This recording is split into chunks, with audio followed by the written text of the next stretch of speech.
ভয়াবহভাবে আমাদের উপরে টর্চার করা হয়েছে। ট্রাকের মধ্যে থেকে লোক বেরোলো, কেউ হেলমেট পরা, কেউ কিছু পরা। সে আমারে ধরে ওইখান থেকে টানতে টানতে নিচে নামিয়ে নিয়ে গেছে। আমি মনে করছি যে উনি হয়তো বাঁচবেই না। আমি খালি ওদের কাছে বলছি যে আমার হাজবেন্ড খুব অসুস্থ, বাবা তোমরা ওকে এ করো না। বিবি হারুন তার সাহায্য নিয়ে আমার হাজবেন্ডকে, আমার ছেলেকে 7 তারিখ রাতে অ্যারেস্ট করে নিয়ে যায় এই মুসলিম বিল্ডার্সের মালিক আব্দুল্লাহ।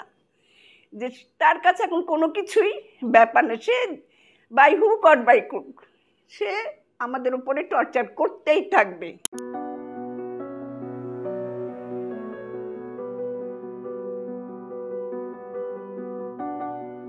ওরা একটা স্প্রে দিয়ে আমার সারা শরীরে কি একটা গুঁড়া মতো কেমিক্যাল জাতীয় আমার একটা মাথা থেকে পা পর্যন্ত দিয়ে দিল, আর কেরোসিন ঢেলে দিল।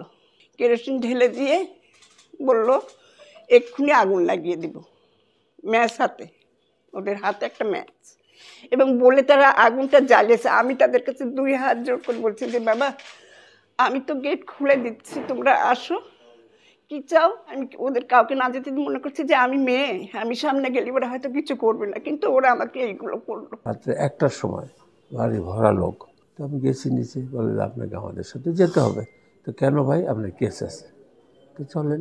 প্রথম বলছে আমার ছেলেকে দিতে হবে, ছেলেকে না দিলে আপনাকে ছাড়বো না।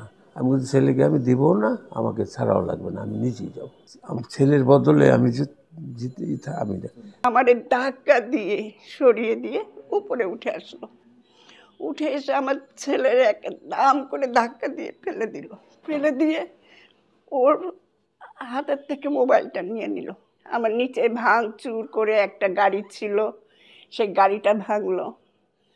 আর আমার 25 লক্ষ টাকা এই আলমারির থেকে এখান থেকে নিয়ে চলে। ওই দিনকেই টাকাটা উঠিয়েছি, আগের কিছু ছিল, আর ওই দিনকেই আমি টাকা ব্যাংকের থেকে টাকা উঠিয়ে নিয়ে এসেছি। আমার কিছু স্বর্ণ এগুলো সব নিয়ে চলে যায়, আর প্রচুর ক্ষয়ক্ষতি করে রেখে চলে নিচে ভাঙচুর করে। ওই ট্রাকের মধ্যে থেকে লোক বেরোলো, কেউ হেলমেট পরা, কেউ কিছু পরা, এইভাবে চলে এসে আমারে ধরে ওইখান থেকে টানতে টানতে নিচে নামিয়ে নিয়ে গেছে।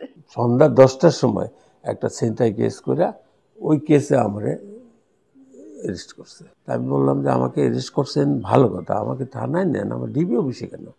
কিন্তু ডিবির ফাংশন না, এত কথা বললেন না, উকিল জাত এই সেই নানান রকমের অকথ্য ভাষায় গালাগালি করলো।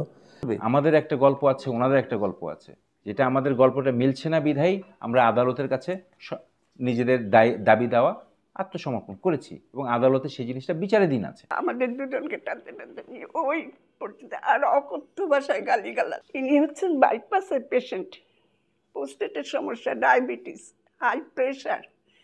আমি মনে করছি যে উনি হয়তো বাঁচবেই না। আমি খালি ওদের কাছে বলছি যে আমার হাজবেন্ড খুব অসুস্থ, বাবা তোমরা ওকে এ করো না, আমরা চলে যাচ্ছি, এরকম করে হাত জোর করছি তাদেরকে। এটা সম্পূর্ণ হারুন, ডিবি হারুন তার সাহায্য নিয়ে আমার হাজবেন্ডকে, আমার ছেলেকে 7 তারিখ রাতে অ্যারেস্ট করে নিয়ে যায়।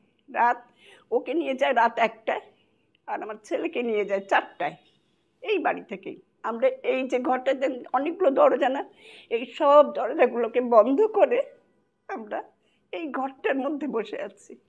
আমার সাথে যত কথা হয়েছে সব ডিবি হারুন সাহেবের সাথে ম্যাক্সিমাম কথা। 9 তারিখে আসা তারা এই পুরা বাড়ি দোকানপাট ভেঙে ওদেরকে নিচে অফিস, আমার চেম্বার, ওর চেম্বার, টাকা পয়সা, অনেক লোকের কাগজপত্র ডকুমেন্ট আছে, আমারও অনেক ডকুমেন্ট আছে অফিসে রাখতাম, সব এখনও ভাঙ্গা আছে, সব নিয়ে গেছে।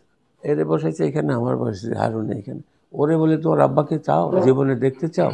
সম্পূর্ণ ডিবি হারুনের সাহায্যে এবং তার নেতৃত্বে তারা আমার ছেলে মেয়েরে সবাইকে সাইবার কেসে দিছে, অ্যারেস্ট করার জন্য অর্ডার দিছে আমাদের সামনেই। আমাদের বলেই বলে যে আপনি ছেলের ধরবো, আপনি মেয়েরে ধরবো, আপনি মেয়ের জামাই ধরবো, আপনার ফ্যামিলিকে আমি ধ্বংস করে দেবো। আমরা না একটু পানিও পাচ্ছি, না একটু কেউ ওয়াশরুমে যেতে পারছি। এইরকম ভয়াবহভাবে আমাদের উপরে টর্চার করা হয়েছে।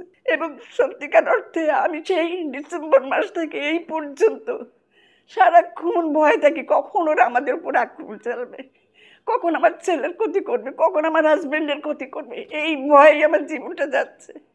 এখন হারুন তো এ হয়েছে, কিন্তু হারুনের দ্বারা প্রভাবিত হয়ে সে এত ডেসপারেট হয়ে গেছে, এই মুসলিম বিল্ডার্সের মালিক আব্দুল্লাহ, যে তার কাছে এখন কোনো কিছুই ব্যাপার না। সে বাই হুক অর বাই কুক সে আমাদের উপরে টর্চার করতেই থাকবে। ছেলেকে বলছে তোমার বাবাকে উধাও করে দেব, বাবাকে বলছে তোমার ছেলেকে উধাও করে দেব, আমাকে ডেকে বলছে আপনি কি চান আপনার ছেলে বেঁচে থাকুক?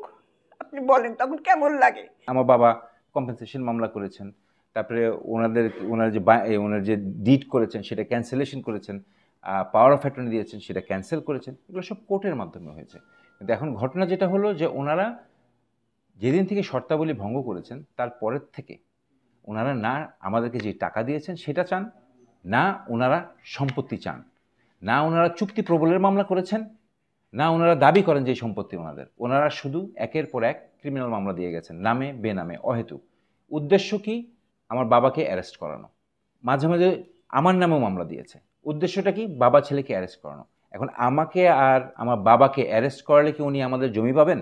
এই চেষ্টাটা তাদের লেগেছে 14 বছর।